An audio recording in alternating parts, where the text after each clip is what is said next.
US President Donald Trump is all set to announce his latest slew of tariffs at the White House tonight. And India Global is keeping a very close watch on what could be the measures that will threaten to unleash a global trade war on what he has said all along is Liberation Day. Why? Because it's going to liberate the American economy, which is stuck in the clutches of heavy tariffs that countries around the world have been imposing on American manufacturers for decades. No details are out as yet, but it is likely to rattle and has already rattled global stock markets and really alarmed companies and economists around the world. President's proposed a 25% tariffs. They are likely to hammer the world economy. Some back-of-the-envelope calculations suggest it could be $1.4 trillion. Again, no one really knows whether it's going to be layered, whether it's going to be millions of tariff slabs that will be put, or one single. The important part is that India will also not be left unscathed. We will feel the pain. No one knows how much, because no one really knows what is the extent of this tariff mechanism that he's going to come out with.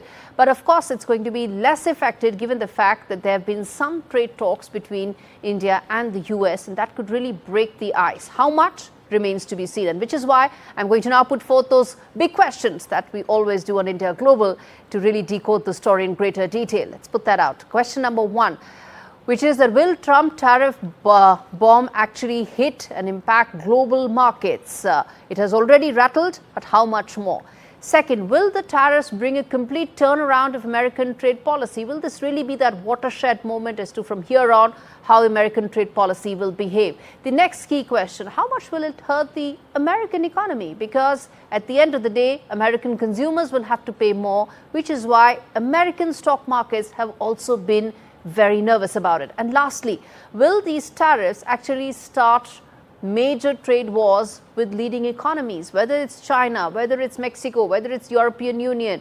Where will the American trade policy be? And also in the midst of this, what will be the US-India trade relationship? We'll try and decode all of that with my guests joining me this evening, Mitali, Nikore, who's an economist, and Professor Irfan Nooruddin, who's joining me from the Georgetown University in DC. Thank you so much, both of you, for taking out the time. And in fact, let me start with the voice coming in from America, which is that there is nervousness around global markets.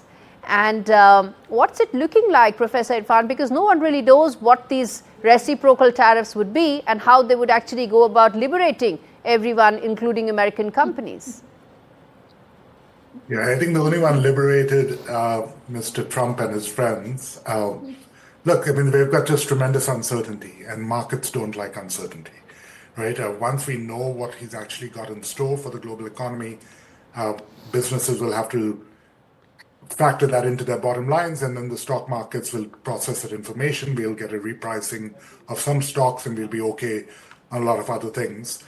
At the end of the day, the biggest loser from this, I think any serious economist will tell you, is going to be the US consumer, right? The long run bet for Mr. Trump and company is that some of these tariffs induce American companies that have outsourced manufacturing and other business operations globally in an effort to save costs, and makes it actually financially attractive for them to relocate their manufacturing back to the United States, and in that sense creating jobs. Now, in that regard, I mean, he's doing what we have seen in India, right? I mean, this was the whole point of Make in India. This was the notion of Prime Minister Modi's Atmanirbhar Bharat kind of ideas. This is, in fact, what lots of countries have done. And that fuels the Trumpian rhetoric that other countries have been taking advantage of the United States. Again, what I think serious economists will tell you is that for all of that protectionism that has occurred around the world, the American economy has still benefited from having a very low barrier to entry into the US market. It's been great for American consumers, and American companies have been the biggest beneficiary of this because they're the most powerful companies in the world. So, indeed, again, the big challenge over here is that Trump deals in uncertainty and markets don't like uncertainty. But later today, hopefully we'll have more clarity. Indeed, the world is watching, and so are we. Mitali, now, if one were to talk about the India aspect, the India impact, you know, some of those graphics that we played out do indicate specific sectors where the impact could be more, whether it's alcohol, agri, pharma, footwear, MSME, you know, spaces where probably the cushioning would be far less. But explain to us, where do you think that India could be able to extract the best possible concessions, for want of a better word, or agreement in these trade talks that have been going on for some time?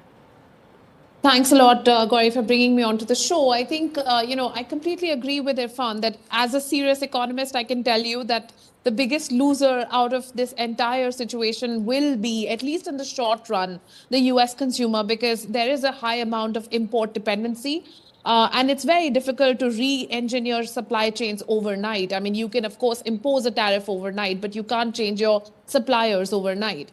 Now, in terms of the India-US relationship, what I would commend, Prime Minister Modi is that despite so many challenges, he went ahead to Washington and brokered a deal on behalf of our economy and on behalf of our country, and really set out a North Star for all of us to say the India-US trade relationship should lead to an amount of $500 billion of trade by 2030. No, that's the aspiration, Mitali. That's the aspiration, and that's the stated common goal.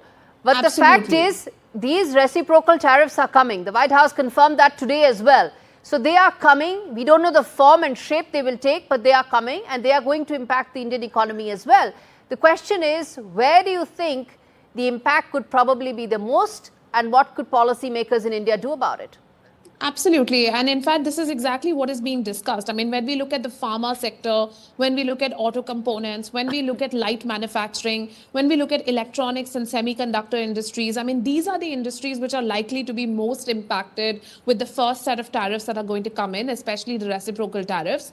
The other sector which we are all worried about is the agriculture sector, because the agriculture sector is where, India imposes nearly a 38% tariff on US imports, and therefore the rice and wheat which India is exporting currently to the US will also face a high reciprocal tariff. All right. So I'm still trying to wrap my head around the fact that if this is going to come for everybody, not just for India, Irfan, let me ask you this, that if it's going to come for everybody, do you expect that trade negotiations going forward are essentially going to be about bilateral talks, that whoever has managed to get those give and take going with DC probably extracts the best possible deal, rather than having multilateral frameworks, big ticket trade pacts with multiple partners? Is that really how trade policy is going to be going forward?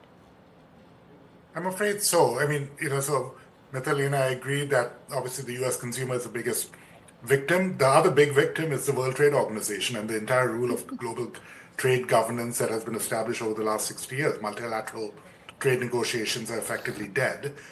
They have been dying for a while, so this isn't particularly new, but this is the final death knell, if you will. So lots of bilateral.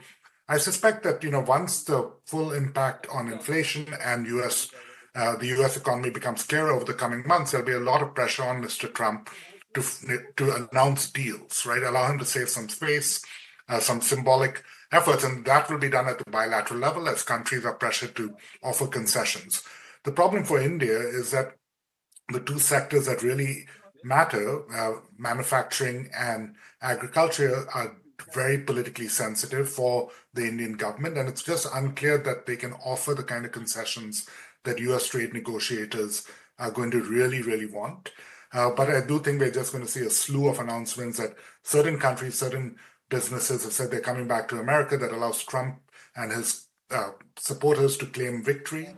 And then hopefully some rationality returns to US trade policy. And Irfan, do you think this uncertainty, you mentioned that earlier as well, there are these reciprocal tariffs, there are these Russian oil tariffs, the Venezuelan oil tariffs, a bunch of other things that may also be on the anvil. Do you think this uncertainty will also come in the way of maybe America first supply chains, defeating some of the purpose and the objectives that these tariffs are supposed to have?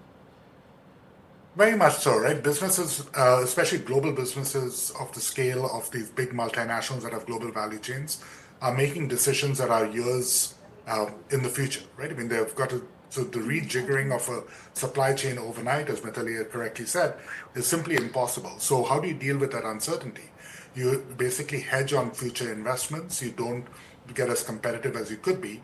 And remember that the rest of the world isn't standing put. So we already have seen announcements that two of America's closest allies, Japan and South Korea, are going to be collaborating with China to provide a joint front to fight the U.S. Trade tariffs.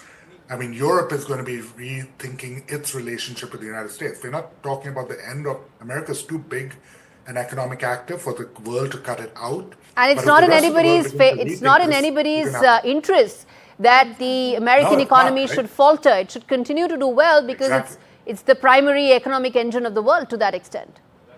And that uncertainty, therefore, means that American consumers are going to be hedging their bets. So what we're going to see is a slowdown in 2025 in the U.S. economy that will have a ripple effect.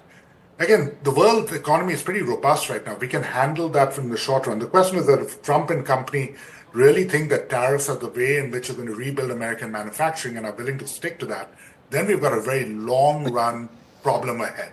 If this is a big negotiating ploy, that they're trying to use this as a major stick to exact. I think Mitali is nodding her head in disagreement. I'm running out of time. I'm going to give you 20 seconds in the spirit of fairness. Thanks, Gaurie. So I think, what I would like to see the American economy do is leverage their technological strength to move the whole world economy forward. I mean, they're already the leaders in AI. And I'm actually agreeing with Irfan here that it shouldn't be about artificial tariffs, but really about innovation that should be driving us forward as a global economy. Yes. And this is not the way in which we should be competing economically, especially with emerging economies I'm like out of India. time, but all I can say is that there are a bunch of people around the world who agree with what you are saying. I'm going to really watch out for what the White House statement is coming out at about 1:30 p.m. Indian Standard Time, and we're going to give you all those details.